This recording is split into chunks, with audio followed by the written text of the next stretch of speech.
अस्सलामुअलैकुम दोस्तों, मैं हूं राव कमर रिजवान और आप देख रहे हैं मेरा यूट्यूब चैनल। दोस्तों, आज की कहानी एक ऐसी लड़की की है जिसकी बहन अपने शौहर के होते हुए किसी और से मिलती थी। फिर उसकी बहन ने उस पर मेहरबानी की, लेकिन फिर से घर उजाड़ दिया।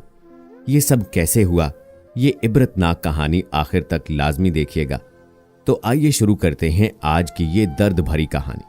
आपा से अम्मा कहा करती थीं कि ख़याम से बात ना किया करो, मगर वो नहीं मानती थीं। हालांकि वो हमारे अब्बा के कज़न का बेटा था।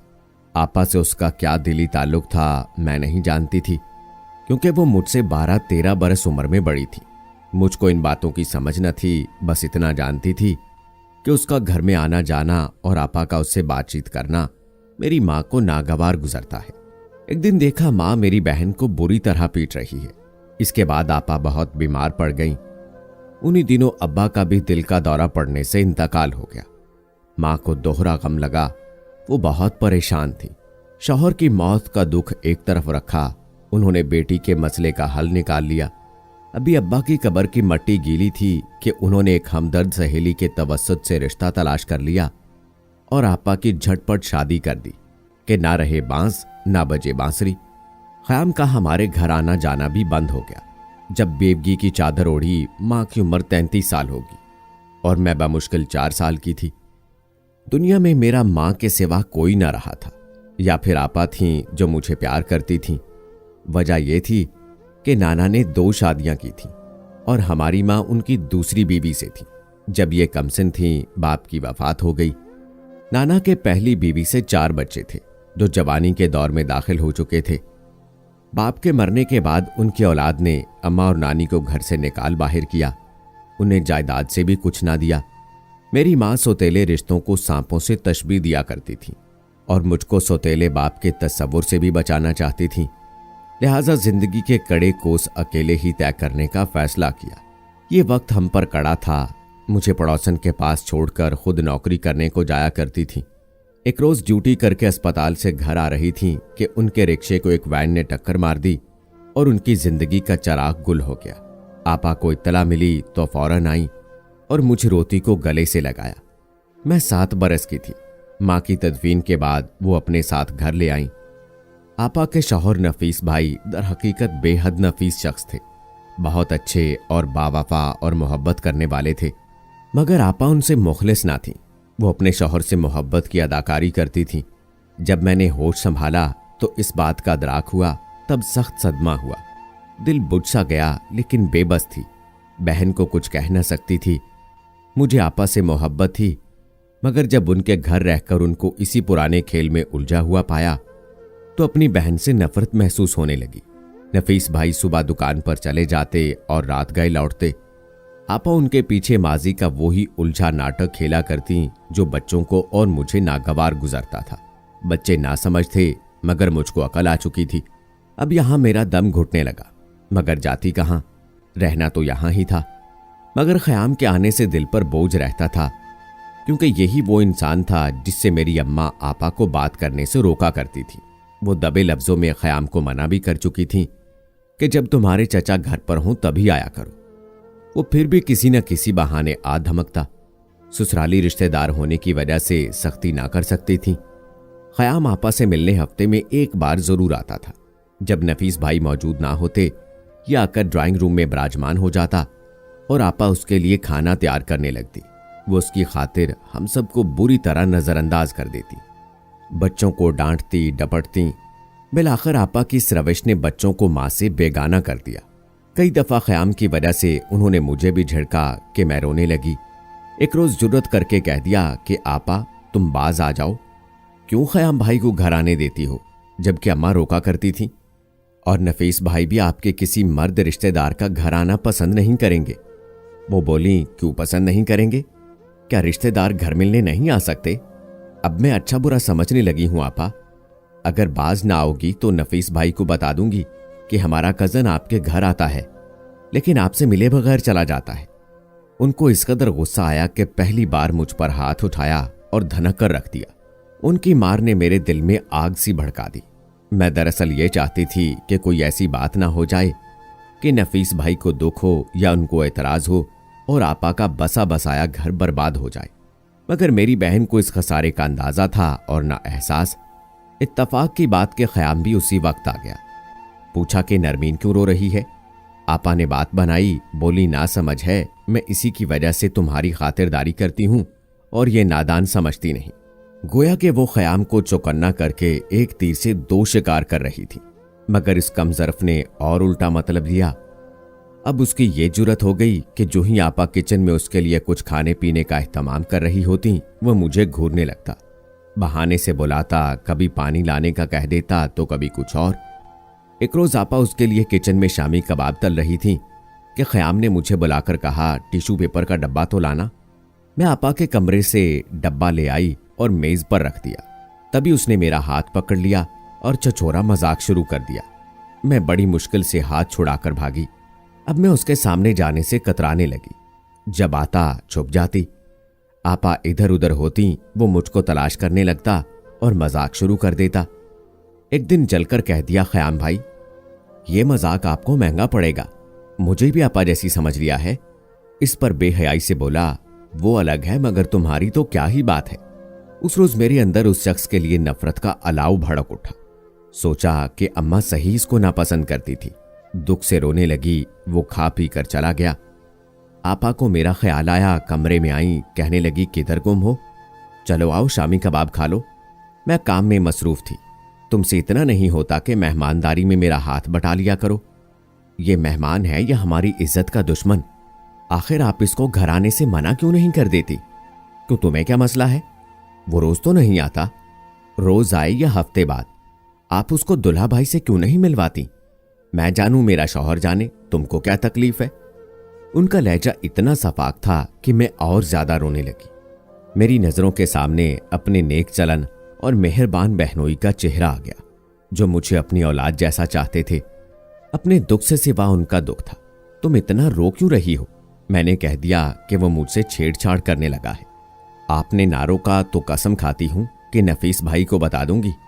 बता दो, जो करना है कर लो, मेरी जूती की नोक पर। उन्होंने अपनी जूती की तरफ इशारा किया। मैंने ख्याम को आने से मना नहीं किया। तो तुम उस पर इल्जाम धर रही हो, मेरे ही घर रहकर मुझे धमका रही हो। आने दो नफीस को, मैं खुद उससे तुम्हारी शिकायत करूंगी। आपा की धमकी से मैं डर गई। उनकी तो चालें भी शातरों वाली थी। रोते रोते आंखें सूज गईं। रात 8 बजे नफीस भाई आए। दस्तरखान पर सब बैठ गए। तब मुझे आवाज दी, नरमीन बेटा, किधर हो, आओ खाना खा लो। मुझको और ज्यादा रोना आने लगा। अपने कमरे से उठकर ना गई तो वो खुद आ गए। हम सब इंतजार कर रहे हैं, खाना ठंडा हो रहा है, तुम बुलाने पर भी नहीं आ रही हो। आंसू भल भल मेरी आंखों से गिरने लगे। बेटा क्या हुआ है, क्यों रो रही हो? आपा उसी वक्त आ पहुंची और बोली, इसके रिश्ते के लिए कोशिश कर रही हूं। इसी सिलसिले में ख्याम भाई को बुलवाया था। मेरे चचाजाद हैं, ये उसी वजह से रोई जा रही है। किसी दिन तो ब्याहना है ना इसे। अब मेरी बर्दाश्त की हद हो गई है। मैंने कह दिया, नफीस भाई ये गलत कह रही हैं। ख्याम भाई पहली बार नहीं आए, कई बार आ चुके हैं। रो इस वजह से रही हूं कि वो मुझसे गलत मजाक करते हैं, हाथ पकड़ लेते हैं। मुझको ये बातें पसंद नहीं। आपा से शिकायत करती हूं, उल्टा मुझको डांट देती है। आपा का रंग उड़ गया। शायद उनको यकीन था कि जो भी हो, मैं उनके शौहर को किसी बात से आगाह नहीं करूंगी। ये गलत कह रही है। वो बकलाई। नफीस भाई ने अपनी बड़ी बेटी को बुलाया, जो उस वक्त 6 बरस की थी। उससे पूछा कि क्या कोई हमारे घर मेहमान आता है? जी पापा, वो तो बहुत आते हैं जब आप नहीं होते। ममा उनको खूब खाने खिलाती हैं और हमको कहती हैं कि तुम मत खाओ, ये मेहमान का खाना है। बस फिर क्या था, आप और भाई में झगड़ा रहने लगा और उसी दिन भाई नफीस ने खुदकुशी कर ली। जब मेरी शादी हो गई तो मेरे शौहर के बीच पसंदीदगी के जज्बात पैदा हो गए। वो मुझसे मोहब्बत करते थे और खूब सैरो तफरीह भी कराते। अब सोचती कि बहन फिर भी बहन होती है। मैं ही नागन निकली कि अपनी नादानी से बहन की खुशियों को डस लिया। शायद आपा को भी किसी से इतनी ही मोहब्बत होगी। दिल पर किसी का क्या इख्तियार। मोहब्बत के मानी तो अब मेरी समझ में आए थे। चंद मिनट भी खालिद को घर आने में देर हो जाती तो तड़प जाती थी। आपा से शर्मिंदा रहने लगी। खुद को उनकी खुशियों का कातिल जानती थी कि जिसको मैंने उजाड़ा था, उसी बहन ने एक माली की तरह मेरी खुशियों का बाग लगा दिया और मेरी शादी खालिद से ऐसे खूबरू और खुशहाल आदमी से हो गई मैं मलका बनकर अपने घर पर राज करने लगी कि दुनिया हैरान थी। अल्लाह ने 3 बच्चों से नवाज दिया जिनकी चहकारों से मेरा सेहन गूंजने लगा। उधर आपा अपने बच्चों के साथ कसम पुरसी की जिंदगी गुजारने लगी। ख़याम भी नफीस भाई की खुदकुशी के बाद से ऐसा भागा कि फिर पलट कर ना आया। एक रोज आपा के घर गई, वो लूटी लूटी सी उदास बैठी थी। इसरार करके साथ ले आई। खालिद ने कहा, आपा अब आप हमारे साथ रहेंगी। मैंने भी उनके कदम छू लिए कि आप मेरी बहन नहीं माँ हैं। हमारा घर इतना बड़ा है, आप अकेली बच्चों के साथ ना रहें, हमारे साथ रहिए। आपकी बच्चियां बड़ी हो रही हैं। वो मान गईं। एक रोज मुझसे कहा, नरमीन, मैंने तेरा ऐसा रिश्ता इसलिए ढूंढा था कि बिलाखिर तुम लोग ही मेरा साथ दोगे। मैंने कहा, आपा आपने मेरी जिंदगी बना दी, मैं क्यों ना आपका साथ दूंगी, मुझे तो उम्र भर आपकी जरूरत रहेगी। आपा के पास बैंक में कुछ रुपया फिक्स था। ये रकम मरहूम नफीस भाई की दुकान फरोख्त होने के बाद उनको मिला था। इस रकम का मुनाफा भी हर माह आपा को मिलता था। उनको हमारे घर में कोई तकलीफ ना थी, फिर भी बुझी बुझी रहती थी। खास तौर पर जब मुझे अपने शौहर के साथ हंसता बोलता देखती, खो सी जाती, उनके चेहरे का रंग बदल जाता। तब मुझे ये महसूस होता कि जैसे उनको हमारी खुशी से तकलीफ पहुंचती है। अक्सर ठंडी आह भरकर कहती कि कभी मेरे दामन में भी खुशियां थीं, मगर अब नहीं रही। जिन दिनों मेरे यहाँ चौथे बच्चे की आमद हुई, घर संभालने को किसी अच्छी मददगार की जरूरत पड़ गई। जाने आपा कहाँ से एक यतीम लड़की को ले आई। बोली, इस बेचारी का कोई आसरा नहीं है, इसको रख लो। ये पिंडी में दादी के पास रहती थी। लड़की अच्छी थी, गुर्बत की सताई थी। बूढ़ी दादी ने पाला था और चंद माह कबल वो भी वफात पा गई थी। बाप मर चुका था और माँ ने और शादी कर ली थी। जरगुना की मासूम सी सूरत पर महरूमियों की गहरी परछाइयां थी। अगरचे सूरत अच्छी थी, मगर हालात से बदशक्ल नजर आने लगी। अच्छा खाने पीने से चंद दिनों में ही रंग रूप आ गया और उसने सूरत निकाल ली। मेरी हालत देखकर खालिद ने अपनी खाला को बुलवा लिया था। वो घर के निज़ाम को दुरुस्त करने में मुआवनत करने लगी और जरगुना बहुत खुश असलूबी से मेरे बच्चे को संभालने लगी। उन्हीं दिनों स्कूल की छुट्टियां हो गईं तो बच्चों ने सैर की जिद की। आपा ने मशवरा दिया कि इनको बाप के साथ चंद रोज के लिए भेज दो, तुम जरा आराम कर लोगी। अगर आप साथ जाएंगी तो ही भेजूंगी। मेरे पास खाला मौजूद है, मेरी फिक्र ना करें। वो बोली, तो फिर जरगुना को भी साथ भेजो, वो बच्चों को संभालने में मुआवनत करेगी। मैं सफर करने के लायक न थी, लिहाजा बच्चों की खुशी की खातिर खालिद, आपा और उनके बच्चों को भी हमरा ले गए और वो जरगुना को साथ ले गईं। हम लाहौर में थे और ये सब 3 रोज के लिए मरी चले गए। यहां से मेरी खुशियों की कश्ती डामाडोल हो गई। आप अपनी किसी सहेली के पास ठहर गईं। खालिद से कहा, आप बच्चों के हमरा सैर कराइए, जरगुना साथ है, वो बच्चे संभाल लेगी। जरगुना 18 बरस की थी। आपा ने उसको बहुत खूबसूरत जोड़े पहनने को दिए। ये लोग चंद दिन के लिए गए और 15 रोज मरी में ठहरे। मैं समझ रही थी आपा हमरा हैं, मगर वो नहीं थी। ये बात बाद में बच्चों से मालूम हुई। मैंने पूछा तो कहा कि जरगुना की एक रिश्तेदार औरत ने ठहरा लिया था। ये लोग सैर से वापस आए। मैंने अपने शौहर की नजरों को बदला बदला पाया। बच्चों को कुरेदा, वो तो कुछ ना बता पाए, मगर आपा की बेटी ने जो बताया वो मेरे दिल पर बिजली गिराने को काफी था। न जाने वहां क्या गुजरी कि मैं अपने शौहर की नजरों में एक बेकार सी शय होकर रह गई। अब वो बार बार पिंडी के चक्कर लगा रहे थे। जरगुना को पिंडी वापस भिजवा दिया था और मैं उनको रोक न सकती थी। जब वहां से लौटते सीधे मुंह बात ना करते। मैं आपा से कहती, आप मालूम करें ये क्यों बार बार पिंडी जाते हैं। आपा ने जवाब दिया, वहां तुम्हारे मियाँ के रिश्तेदार रहते हैं, उनसे मिलने को जाते होंगे। भांजी ने जो बातें बताई थीं उनकी वजह से मुझे शक था कि ये जरगुना से मिलने जाते हैं। मैंने गुस्से में उसे निकाला था तो खालिद ने मुझसे कहा था, लड़की बहुत काम की है, तुम्हारा सारा घर संभाल लेगी, इसको निकालोगी तो पछताओगी। मगर मैंने उनकी बातों की परवाह ना की। आपा से कहा कि इसको जहां से लाई हो वहीं वापस भेज दो। वो खुद गईं और जरगुना को पिंडी उसके दूर परे के रिश्तेदारों के घर पहुंचा आई। इस वाक़े के बाद घर के माहौल में एक तनाव सा आ गया और हम मियाँ बीवी के ताल्लुकात खराब रहने लगे। नौबत यहां तक आ पहुंची कि वो दूसरी शादी की बातें करने लगे। जब मैंने बच्चों की कस्में दी कि मुझको सच बता दो, ये हर दूसरे रोज पिंडी क्यों जाते हो, तो खुद ही फूट पड़े। जरगुना का कोई नहीं, रिश्तेदार भी उसको रखना नहीं चाहते थे। उसने मुझे फोन किया और रो रो कर कहा कि वो तुमसे माफी मांगना चाहती है, वो वापस आना चाहती थी। मैं जानता था तुम ना मानोगी, लिहाजा मैंने पिंडी में उसको एक छोटा सा घर ले दिया है। किसी बेसहारा को सहारा देना नेकी का काम है। मैंने कहा, नेकी के और भी तो बहुत से काम हैं, बहुत लोग मुस्तहिक होंगे, एक जरगोना ही क्यों? जवाब दिया, मैं क्या करूं, ये तुम्हारी आपा का किया धरा है।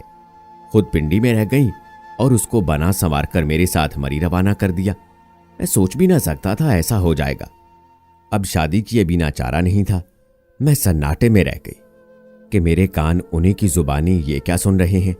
जिस कदर मातम करती कम था, गोया उन्होंने पिंडी जाकर दूसरी शादी करने में मेरे शौहर की मदद की थी।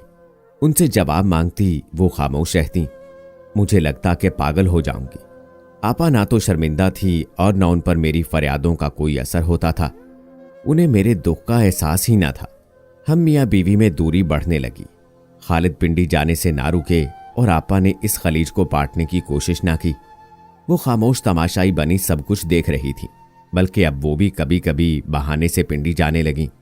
मेरा जहन खालिद को कबूल करने से इनकारी था, मगर 4 बच्चों की खातिर उनको और घर को नहीं छोड़ सकती थी। छोड़ती भी तो कहाँ जाती। लगता था आपा मुझसे ज्यादा खालिद की बहन बन चुकी हैं। बिलाखिर खालिद ने जरगोना से शादी का इकरार कर लिया। सितम ये कि उनके निकाह में खुद मेरी सगी बहन शरीक हुई थी। यूं अपनी बहन की बदौलत मुझे मेरे प्यार की दुनिया से दुख मिला। आज मैं अपने घर में अपने बच्चों के साथ हूं, मगर मेरा शौहर मेरा नहीं रहा। उसका जिस्म यहां होता है तो दिल और रूह जरगोना के पास होते हैं। वो ज्यादातर अपनी दूसरी बीवी के पास रहते हैं। जरगोना के भी 3 बच्चे हैं। आपा मुझसे रूठ कर चली गई थीं। कुछ दिनों तक मालूम ना हो सका कि कहाँ हैं। बाद में पता चला खालिद ने उनको पिंडी जरगोना के पास शिफ्ट कर दिया है ताकि वो अकेली ना रहे। आपा की भी मिसाल नहीं। वो ऐसी मेरी प्यारी बहन थी कि जिसने मुझे शानदार घर और जिंदगी के सब ऐश देने वाला शौहर दिया और फिर शौहर को मुझसे छीनकर किसी और को दे दिया। उनको मेरे लुटने का गम हुआ, न मेरी गिरियाजारी का अफसोस, बल्कि मैं जब खालिद की बेवफाई के दुख से रोती तब वो मुस्कुरा दिया करती थी। आज भी जिंदगी का सब ऐशो आराम मेरे पास है, मगर खालिद किसी और के हैं। आह आपा, तुमने ये क्या किया? तो दोस्तों, ये थी उस लड़की की कहानी जिसने अपनी बहन को गलत काम से रोका तो उसको सजा ये मिली कि खुद का घर उजड़ गया। इसमें आप सबसे ज्यादा कसूरवार किसको ठहराते हैं? कमेंट बॉक्स में जरूर बताएं। मजीद ऐसी वीडियोस के लिए मेरे चैनल को सब्सक्राइब कर लें। मिलते हैं अगली वीडियो में, तब तक के लिए मुझे इजाजत दें। अल्लाह हाफिज।